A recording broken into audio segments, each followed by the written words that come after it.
everybody, and welcome to another episode of the Outside Insider podcast here on Philly Sports Network with myself, Liam Jenkins, where you know the score by now.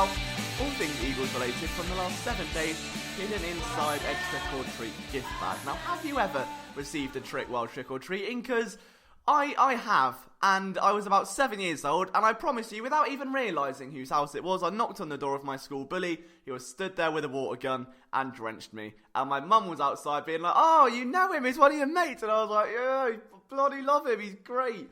So that was good. But talking of trick-or-treating, there was a very spooky trick-or-treat session for Howie Roseman this week, and he got a lot of attention at his door. There were players knocking all over the place, trying to get his attention. There was a kid named Darius, there was another one named Jamal, and a third one named Robbie. But Howie just turned up the television, put his fingers in his ears, and went, la la la la la la la la la. So, came away. Actually, there was one kid that got through. His name was Jannard, and they love him now. And he is now going around every night playing Call of Duty with Howie Roseman, the babysitter. So, all's well that ends well. We're going to get into that a little bit later on, and the arrival of Avery and what that means for this Eagles defense. If you're new around here, guys, if you want to hit that subscribe button, that would be amazing. We're currently on iTunes, Stitcher, Spreaker, Spotify, iHeartRadio. If I said YouTube, maybe. Podbox, Podcube, Pod Triangle, Pod, basically everywhere. Just search the Outside Insider. If you could leave a 5-star rating, that would be absolutely fantastic. Unlike Tony from England, who left a review on the Outside Insider iTunes page saying, "Terrible, I tried it, it was horrible." So that also sums up my love life, Tony. You're welcome. But we're going to start this show off actually with something that's not trade deadline related, that's not something that has been widely covered until this point. I assume between now and Sunday it probably will, and especially during the broadcast and stuff like that. But the Eagles are playing the Chicago Bears this week. They're at home, wearing their black jerseys for some reason or another. And there is a tone here, and I wrote an article on this recently, and it's something that I genuinely cannot wait to see, because it's a Jordan Howard revenge game. And I think this could well be one of the biggest games of his career for a million different reasons.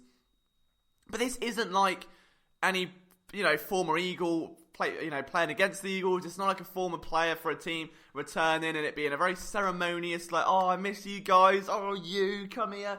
It's not like that, I don't think, for Jordan. There's going to be some area of sentimental energy, I think, for sure, for lack of a better term. But it's not like when Torrey Smith went to the Panthers as a free agent and comes back and plays the Eagles having won a Super Bowl. It's not like that now. It really is the equivalent of being in a relationship, everything being perfect, and then out of nowhere just being cast aside, the girl or the guy being like, "No, do you know what? Not working out, want different things, whatever, moving on." And you're left kind of working out, well, okay, what the hell do I do now? Like, why? I don't get it, what went on? And then you see them in 6 months' time, and you're doing so much better, and they're doing so much worse. We've all been there, probably, on one end of the stick, I'm sure. And it's a very bizarre spot to be in. Because I think the Bears genuinely miss Jordan Howard. I mean, all you've got to do is look at the fact that in 2017, Tariq Cohen had 454 yards from scrimmage. Jordan Howard had 621. In 2018, Tariq Cohen had 622 yards from scrimmage. Howard had 479. This year, Tariq Cohen is just not the same running back at all. Just not the same running back. And he's not getting the help. There is a complete different dynamic to this Bears offense. He's gone from being this all encompassing playmaker, someone who benefited from Jordan Howard, who could be that dual threat back in escaping passing games, because Howard demanded 8-man boxes and demanded that kind of attention. And now Cohen, with what is basically a budget Jordan Howard, just isn't performing anywhere near as well, isn't anywhere near as efficient. Whereas Jordan Howard, well, he's just set his highest yards per carry since 2017 with 4.3. He's already looking for a career high in touchdowns. He's having a great year in Philadelphia.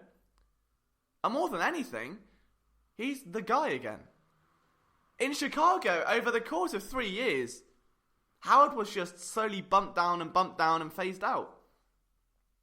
The Bears hired Matt Nagy, who comes in, implements a new offense where the offensive linemen basically have to do handstands to facilitate anything they run. And the Bears started to favour Tariq Cohen because he could do it all. He could get outside, he could catch passes. And that 2017 offseason, Jordan Howard worked so hard on becoming more versatile and wanting to catch the ball and getting involved in the passing game.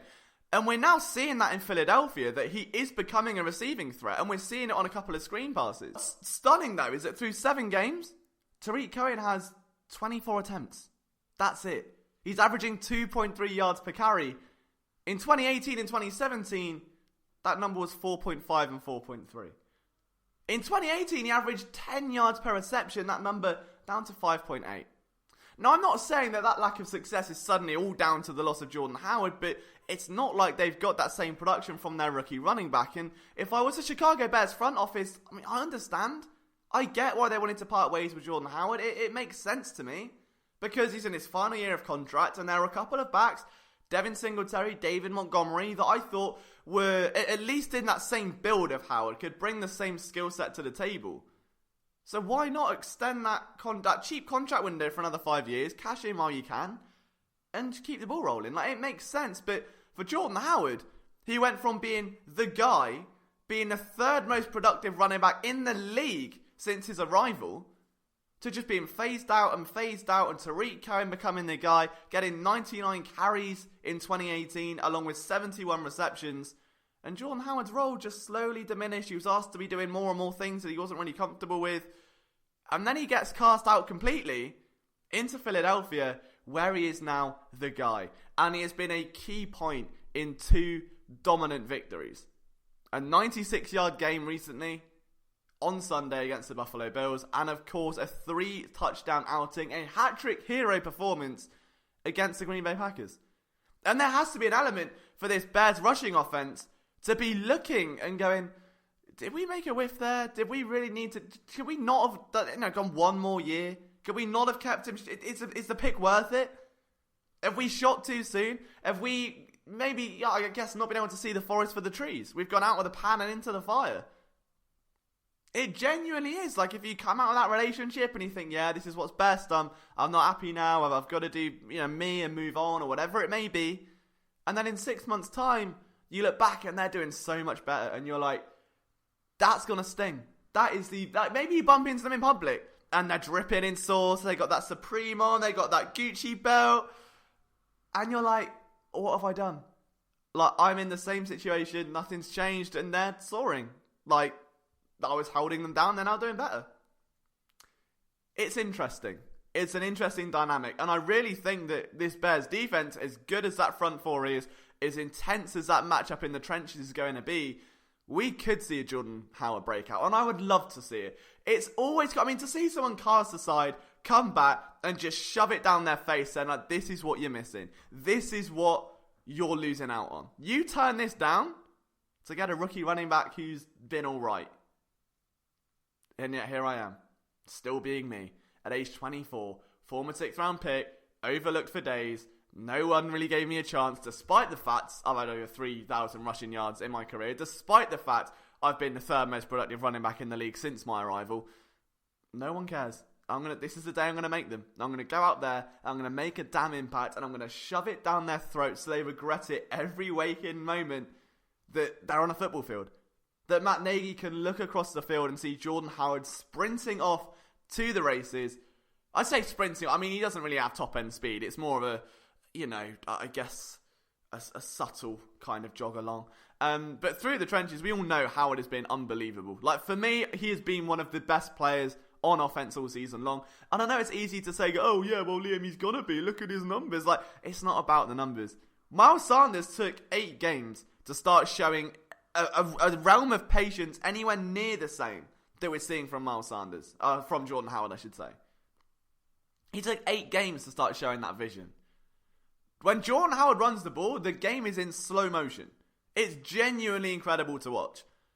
Like, the way he's able to process blocks and where holes are going to be and anticipate where he needs to go and to make that cut. He's not afraid to, put his foot in the ground and turn upfield. It's stunning.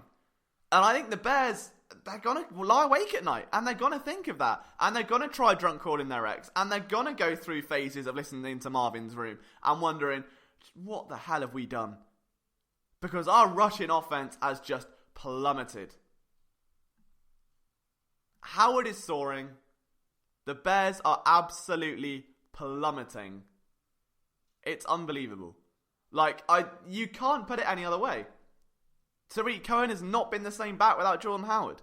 The rushing offense has not been the same. And now, because of that, Mitch Trubisky is having to do more, which is brilliant because he sucks. So it's a win-win. And I think that's going to be such an X factor into this week. The Eagles don't have a reason to fear the Bears on offense, but we're going to get to that a little bit later, guys. Again, if you're new around here, guys, thank you so much for taking the time to tune in. It'd be amazing if you could subscribe. We're going to have the full podcast if you're watching this on YouTube up a little bit later. So I guess that brings us very nicely onto the elephant in the room, which no, isn't that LJ went out dressed as a giant inflatable alien last night and got a little bit too drunk. It's the NFL trade deadline.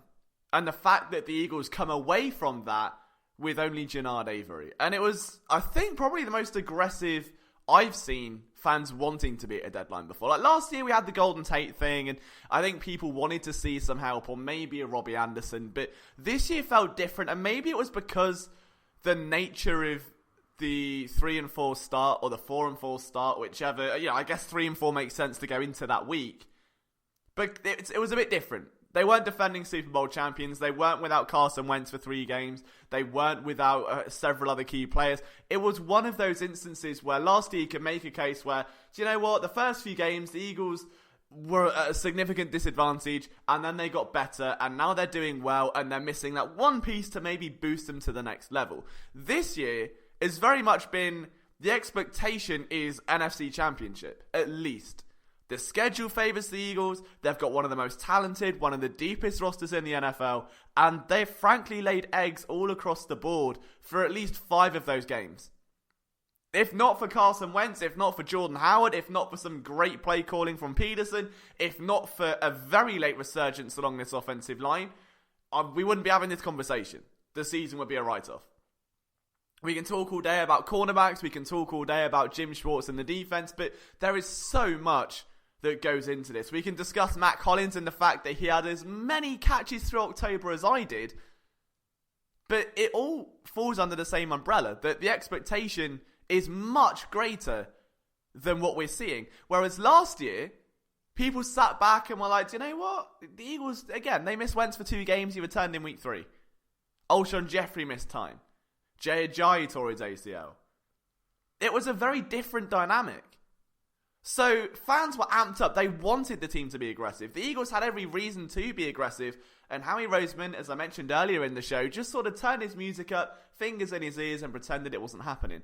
And this may be different. We may have seen Roseman make a move. We don't know how imminent a trade was. He could have been seconds away from pulling a trigger on a blockbuster deal and the price being just a bit too high, or another team sneaking through the door with a raised offer. We don't know the logistics of it all because we're not in those rooms. We're not hearing those conversations. But all that matters is that the Eagles came away with Jannard Avery. And fans, for the most part, were disappointed. They're upset that they didn't go out and get a Darius Slay or a Robbie Anderson. And to me, if anything, I'm more impressed. And I'm not saying I'm impressed that the Eagles came away with nobody, but I'm impressed that they showed that patience and a sense of self-awareness. Because it is getting to King's ransom level. They had no leverage, really, in any of these situations. If you go and trade for a defensive tackle, every team knows you're down to Fletcher Cox, me, and Anthony Rush. If you go at linebacker, they know you've cut Zach Brown, they know Nigel Bradham's down. If you go for cornerback, the numbers talk for themselves, the tape speaks for itself, the scheme speaks for itself, right? So it doesn't matter where you go, the Eagles really didn't have much leverage to draw on, so we're seeing what the costs were for guys like Robbie Anderson, that they say it's around the 4th round pick. Which I don't know how accurate that is, but given that the Eagles were more than happy to give up a future 4th round pick for Jannard Avery, it's strange to me that they wouldn't for Anderson. So I don't know how accurate that report is.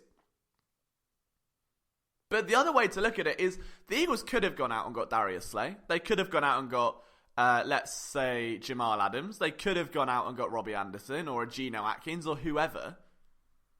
But at the end of the day, every position you look at across the board, as I've said in videos and articles before, this couldn't come at a worse time. It's the worst time possible for the trade deadline. At wide receiver, Deshaun Jackson is now playing on Sunday. You wanted a speed threat, you've got him back. And you can absolutely make the argument and say, well, you know, you're leaning on a 32-year-old receiver, he's not healthy, it's an abdominal injury. You can say that, and it's absolutely justifiable. Now, Deshaun Jackson did play a lot of his snaps from the slot in week 1. You can absolutely see Robbie Anderson outside, Deshaun Jackson in the slot, get rid of Nelson Aguilar. That would have been a dream. But I guess the Eagles have felt like they've made an investment to Aguilar now. They have to kind of keep to their word on it. As for Matt Collins, I mean, that is a very different discussion, isn't it? But you can see why they'd be like, okay, do you know what? If this was 2 weeks ago, maybe. If it was 3 weeks ago, maybe. But it's not now. Like, that your receiving group now is going to be the healthiest it's been since week 1. So there's no need.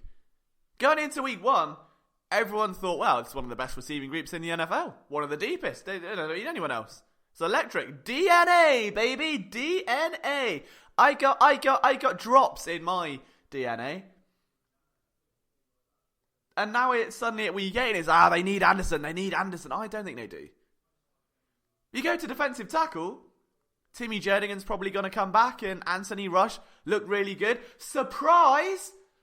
Can I just say? I mean, you know, this is the one show that has been backing Anthony Rush since day one. As a stan. Like, I mean, I've done videos on, well, pretty much the entire draft class. I had him as like a UDFA that I wanted to pick up before.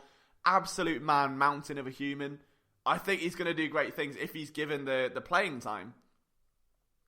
So you can see, like, look, if you go out and acquire a premium defensive tackle, someone that is going to cost you a lot of money, maybe has a heavy contract for the next few years like Geno Atkins, it's tough to make that work because you've already got Malik Jackson on the sideline on a long-term deal. So next year you're then paying Cox, Malik Jackson, and another defensive tackle upwards of $10 million each. You can't facilitate that now. You just can't. Like, not when there are positions that are so light on depth, that guys that haven't been paid yet, like Malcolm Jenkins, who is now leading the team in tackles, by the way. It's really tricky. So you can see why they'd be a little leaner to pass on that, especially when they go out and bring in Jannard Avery. And again, we'll talk to that in a little bit. Linebacker is the only one I really can't see why they wouldn't at least bring someone in. Because Nate Gary has been about as consistent as for the trademark LJ comparison, your stomach after a Vindaloo. You've got, I mean, TJ Edwards has come a long way. I think he's doing good things, but certainly not a guy you're going to build your franchise around just yet. Still an undrafted free agent, still early in his career, still going to take a little while. Cameron Grugier is somehow not seeing anywhere near as many snap counts as we thought, at least in comparison to Gary, so that's interesting. And then you've got a couple other guys that are going to be filtering around. Like, you need Nigel Brandon back. I don't know why they wouldn't go out and just bring in a bit of extra bulk. Like, you've got Paul Warrilow working out for teams. I don't think he's actually played a snap in Philadelphia. If he's healthy, it would make sense to bring someone like that back, just to man the middle and bring some experience and leadership to what is now a highly inexperienced main core that is surmised as special teams players. Cornerback needs no real description. I think I've made the argument more than enough times now that I really don't believe with all of my being that a single player, be it Jalen Ramsey, Darius Slay, whoever, is going to single-handedly fix his secondary. It's schematic. It's like, you know, being in a toxic relationship. A nice holiday to Greece isn't going to make it any better. Yeah, it might be nice for a couple of weeks and it might suddenly look a bit prettier and not as bad, but behind the scenes it's still going to be the same stuff. It doesn't matter who you get, it's the same stuff. So I can see why they stay put there. And then bear in mind Avonte Maddox is back this week, so he replaces Sidney Jones, and you're back to full strength. That's Mills, that's Darby, that's Maddox. All three back to full strength, healthiest it's been since week 1. So why would you mortgage it? I mean, at this point, it's an upgrade on the team. At any position other than defensive tackle or linebacker. It's a fully healthy position, mainly wide receiver and corner. Where in week 1, if you'd have got into it with Deshaun Jackson, Nelson Aguilar and Alshon Jeffrey, and then Mills, Darby and Maddox, you'd be fine. No one will kick off. But 8 weeks have gone, and now it's like, well, they should have made a move sooner then. At that stage, I'm like, if that's a fundamental issue and the starters aren't good enough and you've had a whole summer of preseason with them, that's the move that should have happened then. There is no point now. So, I can see why Roseman stood firm. I fully believe that it's patient. It's like the Eagles aren't out of this race yet. They weren't one player away from significantly boosting their group because they are a very, very talented roster. A very talented roster. They're 4-4, and you've got a great run of NFC East divisional games towards the end of the year. You play the Giants twice, the Redskins once, and Dallas once. You've got Miami in there, so that's a guaranteed win in the Tank for Chewer-a-thon. And then the other two games, well, you've got the Chicago Bears this week, Seattle Seahawks, and New England Patriots. There is every chance that this is a 9-10 win season still. And I don't think one player is going to significantly change that at the trade deadline. So I absolutely believe that Roseman made the right call. And if it was a case of there being a real deficiency at a position, like cornerback is supremely deficient, right? Then fair, go and get your guy, go and get Jalen Ramsey. Like defensive end, go and get whoever. But it's not. It's scheme, and I don't think it's talent. And maybe Howie Roseman is coming to that realization, and that's why he stood firm. But either way, the season is not out of reach. The party's not over. So why would you go out and just spend all this extra money on, a stripper to attend your party when the party's fine? You've still got 6 hours left. Yeah, you don't need to go out and, make a real impact because it's a bit of a dead party. Like, you've got 6 hours. Don't panic. Relax. It's fine. And I know this is a very different attitude from 1 week ago when I was saying that I couldn't see a way the Eagles beat the Bills, and I stand by that. I'm impressed with that win. Massively impressed with it. I'm going to hold my hands up and say I was wrong. Because they did show me a bit of resilience, and that was exactly what you hoped to see in that situation. I just didn't think they were capable of it because there was so much noise, and they proved me and just about everyone else wrong. They face a much tougher test, at least on one side of the ball this week. And if the Eagles can carry that momentum and that newfound energy and this new sense of character and drive, and having dug themselves another hole to find that identity, if they can rise out of the ashes with it, then they don't need to go and trade for someone. They don't need a significantly costly player when there is going to be such a flummox now of draft focus for this team. Because the last few drafts, as we all know, have been up and down, to say the least, haven't they? Donnell Pumphrey, right? What? Who said that? So I don't know. I'm of the opinion where, if they'd gone out and got Darius Slay, that'd be the one player I wouldn't mind because I like him and it's a lot cheaper than Jalen Ramsey. But you'd be brought in with the expectation that he's not going to save the secondary. The truth is, the only argument you can make for a guy like Darius Slay or even Ramsey to a point is that neither Mills nor Darby are contracted through next year. This is their final year of contract. So either way, you're looking at new guys next year unless you plan on keeping them, which I really hope they don't keep Darby because I won't be able to mentally deal with another year of this, I don't think. I mean, the one pass breakup he had on that crossing route or the post was an underthrown ball. That was a touch. Any other play, that was a touchdown. Any other quarterback, that's a touchdown. But the ball was underthrown. Darby recovered. And it's like, oh, he had a great play. He didn't. Allen had a bad play. And Darby was saved by it. But, other than that, he played quite well. So, we'll see. But the Eagles did trade for one player. And before we get to Jannard Avery analysis, it is time to answer your questions. You've been waiting for it. I've been waiting for it. We've all been waiting for it. It's time for Thank You Next.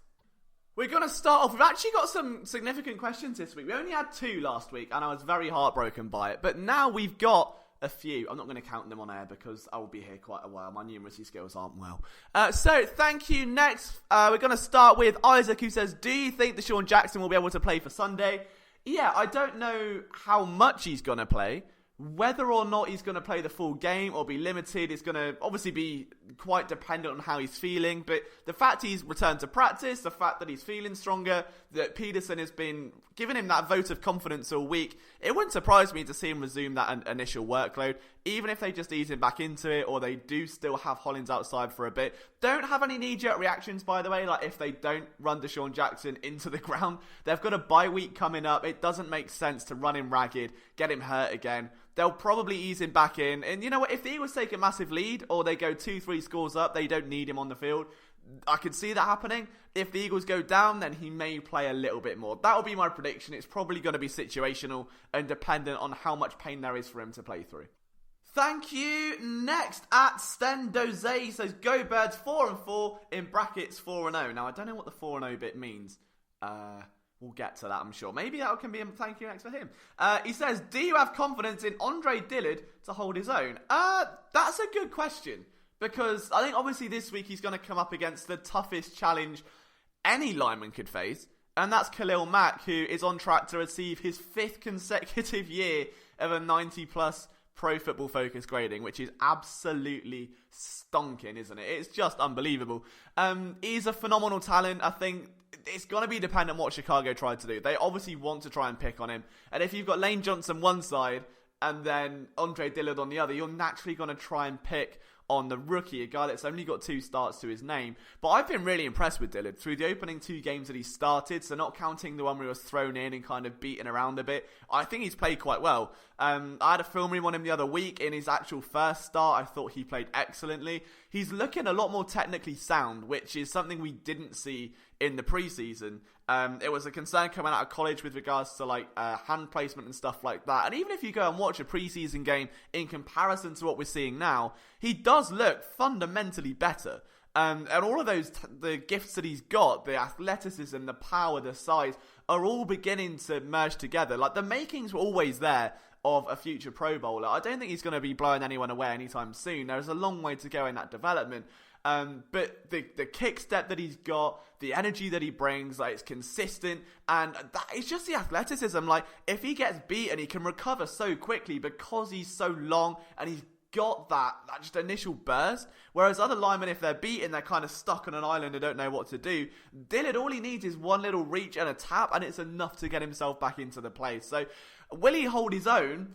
It depends what you determine holding your own against Khalil Mack really is. If it's you're not on the verge of being cut after facing him, which should be, holding your own for anyone that faces Khalil Mack, then yeah, I think he's probably going to allow a couple of errors, maybe a sack or 2 or some pressure and a QB hit. But the Bears don't blitz a lot. I think they blitz the 27th least of any team in the NFL. So Carson Wentz should have a bit longer to throw, and that does play nicely into the hands of Dillard. We don't know, obviously, if that's going to transcend. The Eagles don't blitz a lot, and then they get into a situation like against the New York Jets, and then they just throw the kitchen sink, and we could see that right now. But you don't know.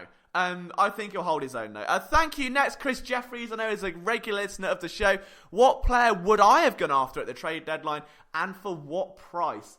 Levante David for a packet of Quavers and a bag of Haribo. Now, I think Levante David would have been the guy, because I think linebacker deficiency is so key at this point, where you don't know when Bradham's coming back.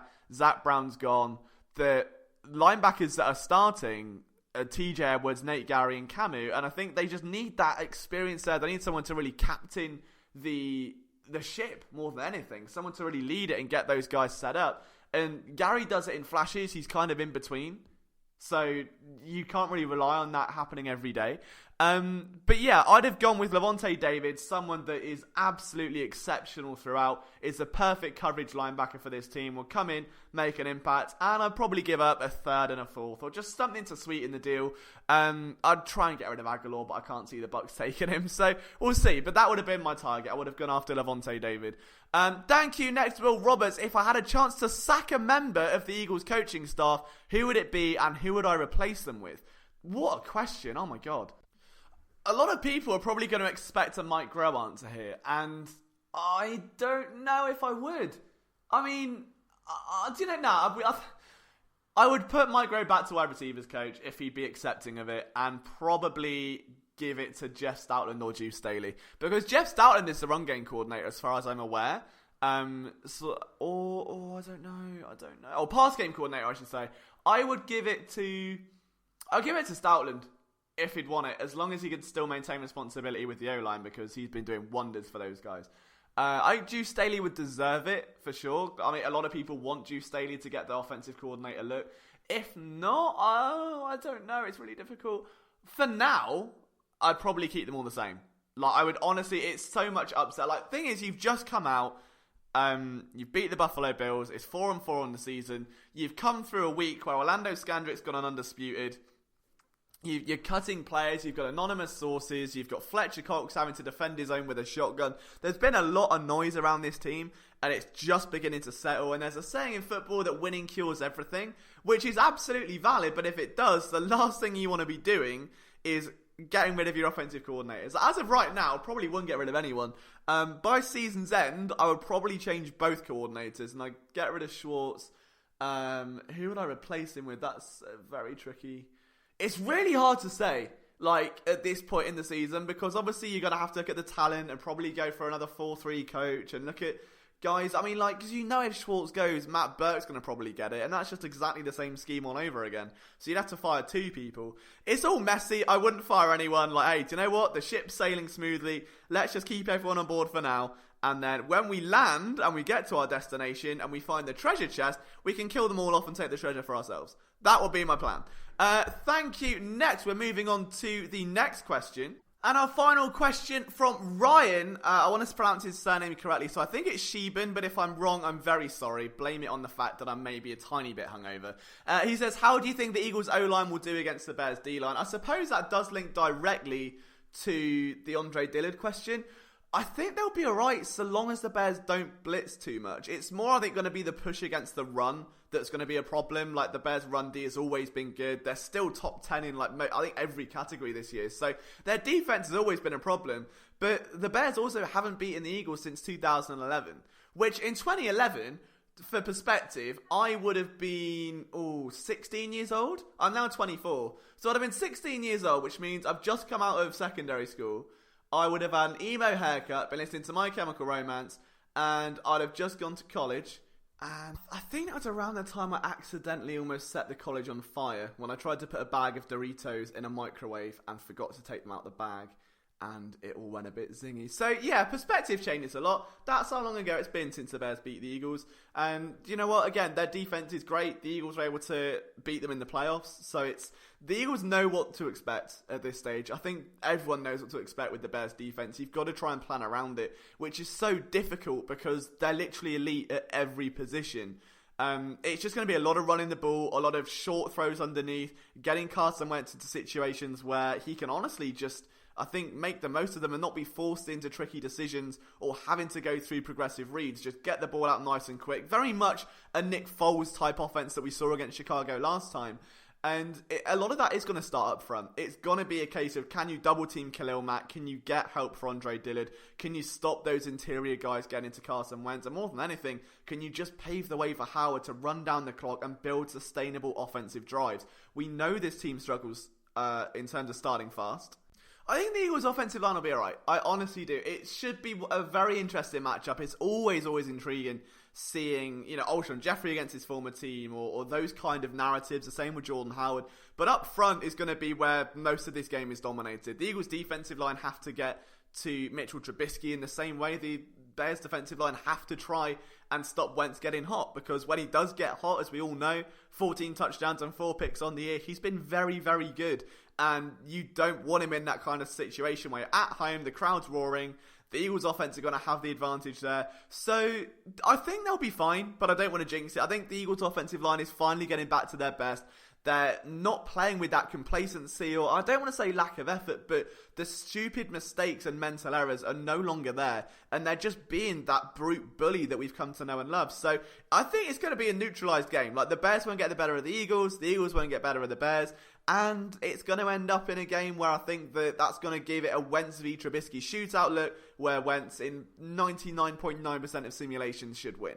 But that is it for Thank You Next. If you want to submit your questions, guys, don't forget, at Liam Jenkins PSN, I put a tweet out every single Friday saying, hey, flood my mentions or questions, I'll answer them on the show. That's where you can do it. And we're now into the final 10 minutes, which I really wanted to quickly dedicate part of that to Jannard Avery and trying to understand what his role is going to be, because a lot of people look at this deadline for the Eagles and see it as underwhelming or disappointing, like we touched on earlier. And I think a lot of that comes from the fact that Jannard Avery isn't a household name, and people are expecting a blockbuster move or a big time move, but that's not really how he has ever done his best work. If you look at names like Hassan Ridgeway, for instance, who for a 7th round pick has been brilliant, before he got injured obviously, but he's been brilliant for that defensive line. Cravon LeBlanc, right, mid-season acquisition, former undrafted free agent, brilliant when healthy. It's the same thing. Like, it's these underdogs, it's the guys you're not really aware of that then come in and really blow up. And Jannard Avery, to me, is a great fit for this defense. He's thick, he's rapid, he's got a great burst off the line of scrimmage, and people a little bit skeptical because it's a 7th defensive end. There is an overwhelming sense of depth there. But if he can line up, he's a stand-up defensive end, right? So he's used to playing those kind of 5-tech and those wider spots, dropping as an outside linebacker in coverage. Well, one, the Eagles already have a linebacker deficiency, so that's going to help them. And number two, that if you can line him up on the outside and push another thicker defensive end like Brandon Graham inside for like NASCAR packages, well, now you suddenly don't have a lack of depth at defensive tackle. The guy had 4.5 sacks during his rookie season and around 40 tackles, and that's not a coincidence. If you're wondering why he simply wasn't getting attention this year, why he wasn't starting this year, there was a defensive scheme change. Sort of like what happened when we saw, let's go back to Vinny Curry, had to go through the same thing, right? Brandon Graham had to go through the same thing. And initially that transition can be difficult. And I think that what he was being asked to do, there was more players at a position who were more productive, and he just got left out in the cold. But I don't think we're going to see that in Philly. His skill set is so exciting to me. Because he's got an array of pass rush moves and he gets them all out. Like, you very rarely, that was the one negative I guess I saw on tape, was that he has all the moves in the world in terms of like rip moves and clubs and swims and spins and all the rest of it. But you don't see them chained together in a way where he always gets to the quarterback. Like, getting pressure reliably was never one of his strong suits. But that initial burst that he can carry through the game, it doesn't fade off deep into drives. Like, he will always bring that same hustle, and eventually he's going to rip off a big one and make an impact.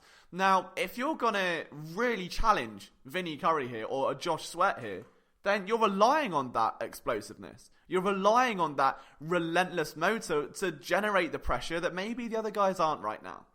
If pass rush has been a common complaint for a lot of people, the Eagles brought in a guy that is highly explosive, highly volatile, and the only transition I think which could be difficult is then going from being a stand-up DE to playing from like a 3 or a 4 point stance. But even then, it's doable. It's not the end of the world, and you've got a great talent in Philip Daniels to really bring him along in that way. But he's already going to have a role against the Chicago Bears, apparently. I mean, I would love nothing more than this move to somehow just flick a switch in Schwartz's mind and then just make defensive adjustments. Have him, like we've seen Fletcher Cox drop into coverage, for Christ's sake. We've seen defensive ends drop into coverage. You've now got the perfect guy to do that.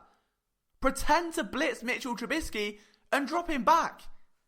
Pretend to blitz Tom Brady. Pretend to disguise those blitzes and then drop defensive ends back into coverage. Because this guy has the skill set to do it. Yes, his hips are a little bit tight. He's hardly going to be like a defensive back out there. But his head is always on a swivel. He's constantly in the right place at the right time, which is a great thing for someone like an outside linebacker. He plays zone very well when tasked with managing like strong hooks and curl concepts. If this is finally going to be the time, the Eagles are going to get creative and go, hey, do you know what? We're starting to get pass rush production now, but we're without a lot of talent, at least up front in the bulk of the interior. So let's shake things up, let's move things around, and let's start disguising what we do. Let's start disguising a nickel corner blitz. Let's start trying to make Avery someone that offenses have to be aware of in terms of where he's doing, where he's lining up, and what he's going to do. Because he does have a skill set that can disrupt the passing game, that is reliably instinctive against the run to read where the running back's going to go. And I think he really could be a strong addition here. He's not a household name. He was never going to be, a blow-up guy, but there is absolutely a possibility that Avery becomes a permanent fixture on this defense. And I really hope he does. Because, to me, he's just been absolutely excellent. That rookie tape, I think I watched like 6 games in the Cleveland. I didn't bother watching any of 2019 because he's literally played like 2 snaps. But 2018, I watched like the Ravens game, both Steelers games, and there are a few others as well that I'm trying to remember. Like the key ones were those 3. I think the Jets was another one. But it was just something that was so consistent. Was just the way he attacked every single play. He wasn't an up and down sort of player. He brought the same energy every time. Sometimes it worked, sometimes it didn't. But in coverage, the same strengths were there every week. In pass rush, the same strengths were there every week. And I honestly think he's going to have a significant role to play on this defense. And that is going to move us nicely on to the game predictions, because the Bears offense shouldn't scare this Eagles defense in the slightest. It is like a little baby cub going up against a lion. No, not a lion cub. That'd be a bit weird, wouldn't it, really? But as I said before, The last time the Bears beat the Eagles was 2011. A long time ago. I can't see that changing now. It's mental, isn't it? How you go from 1 week where I can't see the Eagles beating the Bills to now it'd be really hard to see them losing against the Bears. If they do lose against the Bears, it will be down to defense. Because, again, the blueprint is out there. Josh Allen isn't competent. I don't think Mitch Trubisky is competent. They're not getting rushing production right now. You've got some speedy guys at wide receiver. Obviously, some big names to take care of. That is going to be a challenge for the corners and the safeties. But if you can just force Trubisky to think for that extra second, this has to be a game the pass rush dominates. And Avery's going to be a big-time part of that, I think. I think my bold prediction for this game would be that Avery gets a sack in his first game as an Eagle. Absolutely. I think that would be a great prediction to have. Will he or not? I don't know, but I'd love to think that he will. This Eagles defense has to make a point against the Bears offense right now. The offense is struggling. It's a bit lackadaisical. It's the same thing we saw with the Eagles where it's complacency and errors and just some odd play calls. I think the Eagles can have this game. They can absolutely have this game. The only thing stopping them is going to be Khalil Mack and that Bears defense. But I think the Eagles are going to take it 21-17. That'll be my score prediction. Guys, let me know your prediction in the comments, whether it's on Twitter or at Liam Jenkins PSN, wherever. Enjoy the game this weekend. Thank you for lending me your ears for the previous 40 minutes or so. It's been amazing bringing you this podcast, and we've got much more on the horizon as well. Enjoy the game weekend. I'll see you next time.